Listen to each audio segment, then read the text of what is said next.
Нам понадобится вентилятор, элементы крепления, гибкий шланг, заслонка с решеткой, ну и собственно сам гараж. Установку вентиляции будем производить в металлическую дверь, поэтому в двери необходимо вырезать отверстие по размерам наших элементов. Теперь можно закрепить решетку. Тут на выбор, или на сварку, или на болты. Далее идет переходной элемент, шланг и сам вентилятор.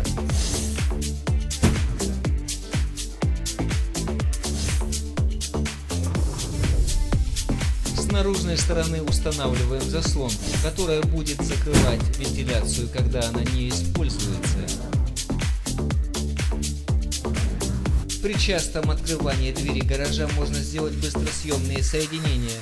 Такую дополнительную вентиляцию удобно использовать при шлифовальных сварочных работах, либо для быстрого проветривания помещения.